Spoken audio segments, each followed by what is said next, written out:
அல்ஹம்துலில்லாஹி ரபில் ஆலமீன். அல்லாஹும்ம ஸல்லி அலா முஹம்மதின் வல ஆலி முஹம்மதின் வபாரிக் வசல்லிம் அலைஹி. அஸ்ஸலாமு அலைக்கும் வரஹ்மத்துல்லாஹி வபரகாத்துஹு. வெல்கம் டு வாய்ஸ் ஆஃப் ஈமான். எல்லாரும் எப்படி இருக்கீங்க? நல்லா இருக்கீங்களா? அல்ஹம்துலில்லா. அல்லாஹ் சுப்ஹானஹு வ தஆலா உங்களுக்கு நீண்ட ஆயுளையும் ஆரோக்கியத்தையும் வழங்க வேண்டும் என்று துவா செஞ்சு ஆரம்பிக்கிறேன். கஷ்ட நேரங்களிலும் சோதனை கட்டங்களிலும் அல்லாஹ்வின் உதவியும் வெற்றியும் விரைவாக கிடைக்க வேண்டும் என்பது மோமின்கள் அனைவரின் ஒரு எதிர்பார்ப்பாக இருக்கும், ஒரு துவாவாக கூட இருக்கும். ஒவ்வொருத்தவங்களுக்கு ஒவ்வொரு மாதிரி கஷ்டங்கள் வாழ்க்கையில வந்து கொண்டே தான் இருக்கும். அப்படிப்பட்ட சூழ்நிலைகளில் எப்படி உங்களுக்கு கஷ்டம் இருந்தாலும் சரி, எப்படிப்பட்ட சோதனைகள் உங்களுக்கு இருந்தாலும் சரி, இன்னைக்கு நான் ஒரு துவா சொல்றேன். இந்த துவாவை நீங்க ஓதி கேட்கும் போது நிச்சயம் உங்கள் அனைத்து கஷ்டங்களும் சோதனைகளையும் அல்லாஹ் நீக்கி விடுவான். அல்லாஹ்வின் உதவி உங்களுக்கு எந்த இடத்துல நீங்க இருந்தாலும் சரி உடனடியாக உங்களை தேடி வரும். இந்த துவா ஓதுறதுக்கு முன்னாடி நீங்க கடைபிடிக்க வேண்டிய ஒரு 2-3 விஷயம் இருக்கு. அதாவது மனசுல இந்த 2-3 விஷயத்தை நீங்க வச்சுக்கிட்டு அதுக்கப்புறமா துவா செய்யும் போது இன்ஷா அல்லாஹ் உங்களுக்கு அல்லாஹ்வின் உதவி எந்த தடை இல்லாம வரும். நீங்க பயப்படாம இருக்கலாம். நம்ம கஷ்டம் தீரணும், அல்லாஹ்வின் உதவி நமக்கு உடனடியாக கிடைக்கணும் சொல்லிட்டு சும்மா இந்த துவாவை ஓதி நீங்க எதிர்பார்த்த நிச்சயமா அதற்கான பலன் உங்களுக்கு கிடைக்காது. இந்த துவா ஓதும் போது முக்கியமா உங்க மனசுல இருக்க வேண்டியது ஈமான். சில பேர் சொல்லுவாங்க, எனக்கு ஈமான் இருக்கு, அல்லாஹ் கிட்ட அல்லாஹ்வின் மீது எனக்கு நிறையவே நம்பிக்கை இருக்கு சொல்லிட்டு என்ன பண்ணுவாங்கன்னா, அவங்க கஷ்டமான ஒரு சூழ்நிலை, ஏதாவது ஒரு பிரச்சனைகள் அவங்க வாழ்க்கையில ஏற்பட்டிருக்கும். ஆனா அவங்க கண்ணுக்கு எட்டின தூரம் வரைக்கும் அந்த பிரச்சனைக்கான வழிகள் தெரிஞ்சிருக்கும். முதல்ல தெரியாததுக்கு முன்னாடி வேற மாதிரி பேசுவாங்க. ஏன்னா என்ன நடக்க போது தெரியல, அவ்வளவுதான், எல்லாமே முடிஞ்சு போச்சு, இதுக்கு மேல ஒன்னும் ஆக போறது இல்லை சொல்லிட்டு ஈமானை விட்டுருவாங்க. அல்லாஹ் கிட்ட இருந்த நம்பிக்கையை விட்டுடுவாங்க. அதுவே அந்த கஷ்டம் தீரத்துக்கான ஏதாவது ஒரு வழி அவங்களுக்கு தெரிஞ்சிடும். இந்த மாதிரி நடந்தா இப்படி சால்வ் ஆயிடும் சொல்லிட்டு அந்த சமயத்துல என்ன பண்ணுவாங்க, அல்லாஹ்வின் மீது எனக்கு முழு நம்பிக்கை இருக்கு, நிச்சயமா இந்த பிரச்சனை என்னை விட்டு போயிடும் சொல்லிட்டு அப்புறமா தனக்கு தானே சொல்லிப்பாங்க. இது உண்மையான ஈமான் இல்லை. உண்மையான ஈமான் என்னன்னா, நம்மளுக்கு ஏதாவது ஒரு பிரச்சனைகளோ கஷ்டங்கள் துன்பங்கள் லைஃப்ல எத்தனையோ பிரச்சனைகள் வருது. அது என்ன பிரச்சனைகளாக இருந்தாலும் சரி, இந்த பிரச்சனைகளை தீர்க்கறதுக்கு வழியே இல்லாம இருக்கும். சில டைம்ல இது எப்படி இது முடியும், இது எப்படி சாத்தியம் சொல்லிட்டு நாமளே நினைப்போம், இந்த பிரச்சனைகள் நம்மளை விட்டு போயிடுமா, இந்த கஷ்டம் நம்மளை விட்டு போகுமா சொல்லிட்டு நம்பிக்கை இல்லாத ஒரு சூழ்நிலை இருக்கும்.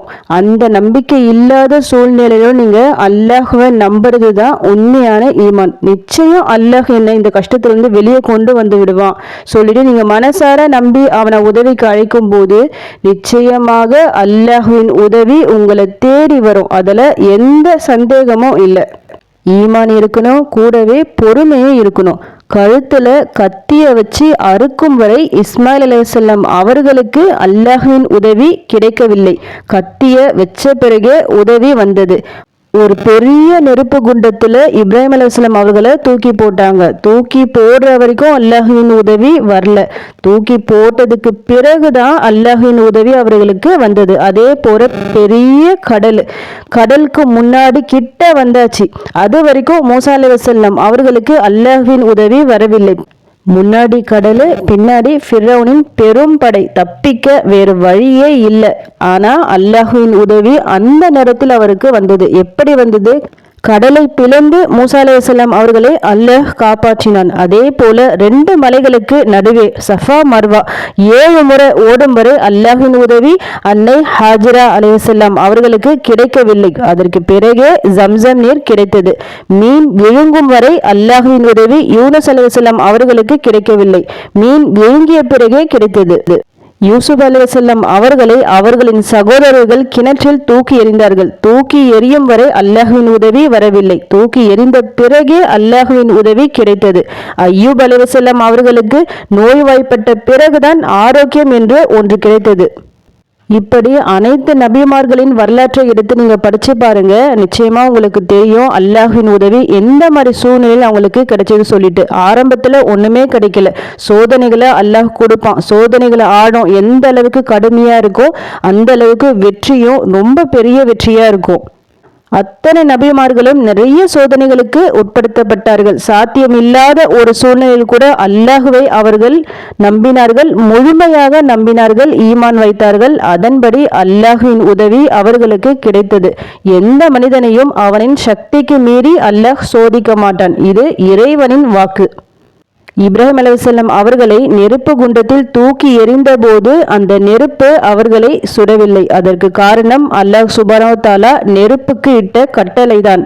அதே போல அல்லாஹ் சுப்ஹானஹு வ தஆலா மீன் வயிற்றிலிருந்து யூனுஸ் அலைஹிஸ்ஸலாம் அவர்களை வெளியே கொண்டு வந்தான். கடல் பிளப்பது என்பது சாத்தியமான ஒரு விஷயமா? ஆனால் கடலை பிளந்து மூசா அலைஹிஸ்ஸலாம் அவர்களை அல்லாஹ் காப்பாற்றினான். இப்ப நான் சொல்லியிருக்க எல்லா விஷயங்களும் சாத்தியமே இல்லாத விஷயங்கள் தான். ஆனா அவர்கள் அனைவரும் அல்லாஹ்வை மனப்பூர்வமாக நம்பினார்கள். அல்லாஹ்வை தவிர வேறு யாராலையும் நம்ம காப்பாற்ற முடியாது என்ற ஒரு ஈமான் நம்பிக்கை அவர்களிடம் உறுதியாக இருந்தது. அதன்படி அல்லாஹ்வும் அவர்களை காப்பாற்றினான். அப்படிப்பட்ட ஒரு ஈமான் நமக்குள்ளும் வர வேண்டும். நம் வாழ்க்கையில் எப்படிப்பட்ட கஷ்டங்கள் வந்தாலும் சரி, இந்த துன்பத்தை கொடுத்த அல்லாஹ்வால் மட்டுமே இந்த துன்பத்தை என்னை விட்டு நீக்க முடியும் என்ற ஒரு உறுதி நமக்குள்ள இருக்க வேண்டும். அதே போல இந்த உலகமே ஒன்று சேர்ந்து நமக்கு எதிராக சதி தீட்டினாலும் அல்லாஹ்வின் அனுமதியின்றி ஒரு சின்ன ஒரு அணு கூட, அந்த அளவு கூட அவங்களால நம்ம ஒன்றும் செய்ய முடியாது. அதே போல இந்த உலகமே ஒன்று சேர்ந்து நமக்கு நன்மை செய்ய நாடினாலும் அவனின் உதவியின்றி, அவனின் நாட்டமின்றி நமக்கு அவர்களால் ஒரு சின்ன அணு அளவு கூட நன்மை செய்ய முடியாது. இதை நாம நல்லா புரிஞ்சு வச்சுக்கணும். நமக்கு ஏற்படுற இன்பமாகட்டும் துன்பமாகட்டும், இது எல்லாமே அல்லாஹ்வின் புறத்திலிருந்து வருபவை. இது எல்லாத்துக்கும் ஒரு காரணம் இருக்கு. துன்பத்திற்கு பிறகு நிச்சயமாக இன்பம் இருக்கிறது. இது குர்ஆன் வசனம், அல்லாஹ்வின் வாக்குறுதி. அதனால நிறைய துன்பங்கள் வந்துச்சு, இவ்வளோ சோதனைகள் இருக்கே சொல்லிட்டு கவலைப்பட வேணாம். நிச்சயமாக அல்லாஹ்வின் உதவி உங்களுக்கு வரும். உங்க வாழ்க்கையில எப்படிப்பட்ட பயம், பதட்டம், கஷ்டங்கள், சோதனைகள் சொல்லிட்டு இது நடக்கவே நடக்காது, சாத்தியம் இல்லாத ஒரு நேரத்துல கூட இந்த திக்ரை நீங்க ஓதிவாங்க. இன்ஷா அல்லாஹ் கண்டிப்பா அல்லாஹ்வின் உதவி உங்களுக்கு சீக்கிரமாவே கிடைக்கும். இந்த துவா ஓதி இன்ஷா அல்லாஹ் உங்க அனைத்து கஷ்டங்களும் தீரும். அந்த அளவுக்கு சிறப்பான பலம் வாய்ந்த துவா இது. சும்மா துவா சொல்றாங்க நம்ம ஓதிட்டு போகலாம் அப்படின்னு இல்லாம, எந்த துவாவை நீங்க கேட்கறதுக்கு முன்னாடியும் அந்த துவா பற்றிய சில விஷயங்களையும் தெரிஞ்சு வச்சுக்கிட்டு அதுக்கப்புறமா துவா செய்யுங்க. இதன் மூலம் உங்களால முழு ஈடுபாட்டுடன் அந்த துவாவை ஓத முடியும். முழு ஈடுபாட்டுடன் ஓதக்கூடிய துவாக்கள் விரைவில் கபூலாகும். அதனால இந்த மாதிரி விஷயங்களை தெரிஞ்சு வச்சுட்டு பிறகு ஓதுங்க. இப்போ நான் துவாவை ஓதி காமிக்கிறேன். ஹஸ்புனல்லாஹு வ நிஅமல் வக்கீல், நிஅமல் மௌலா வ நிஅமன் நசீர். ஹஸ்புனல்லாஹு வ நிஅமல் வக்கீல், நிஅமல் மௌலா வ நிஅமன் நசீர். ஹஸ்புனல்லாஹு வ நிஅமல் வக்கீல், நிஅமல் மௌலா வ நிஅமன் நசீர். அல்லாஹ்வே எங்களுக்கு போதுமானவன். அவன் சிறந்த பொறுப்பை ஏற்பவனாகவும் இருக்கின்றான். அவன் பாதுகாப்பதிலும் மிக சிறந்தவன், இன்னும் உதவி செய்வதிலும் மிகவும் சிறந்தவன். இந்த துவாவோட பொருளை படிக்கும் போதே உங்களுக்கு தெரியும், ரொம்ப ஆழமான கருத்துக்கள் கொண்ட துவா இது. நம்முடைய அனைத்து பிரச்சனைகளையும் முழுமையாக அல்லாஹ்விடம் ஒப்படைத்து அவனிடத்தில் பாதுகாப்பையும் உதவியையும் கேட்கக்கூடிய துவா இது. குர்ஆனில் உள்ள துவா இது. இந்த துவா 2 துவாக்கள், தனித்தனி துவாக்கள், 2 சூறாக்கள்ல இது அமைந்துள்ளது. 2த்தையும் சேர்த்து நான் போட்டிருக்கேன். ரொம்ப சிறப்பான துவா இது. உங்க வாழ்க்கையில என்ன கஷ்டம், என்ன பிரச்சனைகள் வந்தாலும் சரி, இந்த துவாவை நீங்க ஓதலாம். நமக்கு உதவி செய்ய யாருமே இல்லை என்ற ஒரு சமயத்திலும், இந்த விஷயங்களை தீர்க்கவே முடியாது என்ற ஒரு நேரத்திலும், இன்னும் வாழ்க்கையில நிறைய பிரச்சனைகள், கஷ்டங்கள் எல்லாமே இருக்கும். நிறைய இப்போ இருக்கிற சமுதாயத்துல முஸ்லிம்களுக்கு எதிராக நிறைய அநீதிகள் நடந்துட்டு இருக்கு. அதை நாம பார்த்துட்டு தான் வரோம். நம்ம முஸ்லிம்னாலே தனியா ஒரு பிரச்சனைகள் வந்து கொண்டுதான் இருக்கு. இந்த மாதிரி சமயங்கள்ல, இந்த மாதிரி எல்லா டைம்லயும் சரி, இந்த துவாவை நீங்க ஓதலாம்.